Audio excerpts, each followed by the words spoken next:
அனைவருக்கும் வணக்கம். இனி நம்ம பச்சை பயிறு அல்வா எப்படி செய்கிறதுன்னு பார்க்கலாங்க. ஊற வச்ச பச்சை பயிறு ஒரு 5 ஏலக்காய் போட்டுக்கோங்க. கொஞ்சம் கொஞ்சமாக பால் ஊற்றி கொஞ்சம் நைஸாக அரைச்சிக்கோங்க. நான் கொஞ்சம் குருணையாக தான் அரைச்சிருக்கேன்.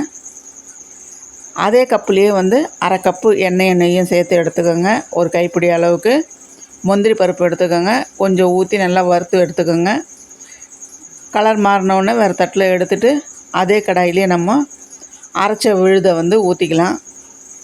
அவ்வளோதாங்க. அது மாதிரி ஊற்றிடுங்க. ஊற்றிட்டு அந்த மிக்சிலேயே 1.5 கப்பு தண்ணி ஊற்றிடுங்க. அதில் ஊற்றி நல்லா கை விடாமல் கிளறுங்க. கை விட்டிங்கன்னா உருண்டை கட்டிடும்.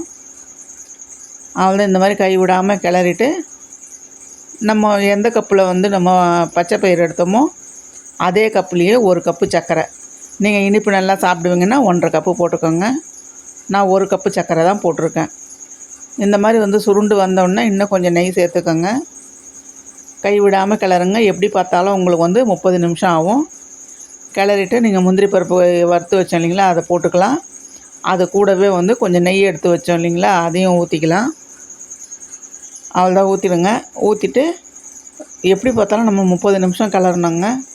ஸ்லோவில் வச்சு செய்யுங்க, ஹையில் வைக்காதீங்க. ஸ்லோவில் செஞ்சுனே இருக்க சொல்ல இந்த மாதிரி நம்ம ஊற்றின நெய்யே எல்லாம் தனியாக பிரிஞ்சு வர வரைக்கும் செய்யுங்க. அதுக்கப்புறம் எடுத்துருங்க. அவ்வளோதாங்க. அவ்வளோ அருமையாக இருக்கும். நீங்கள் ஒரு முறை செஞ்சு பாருங்கள்.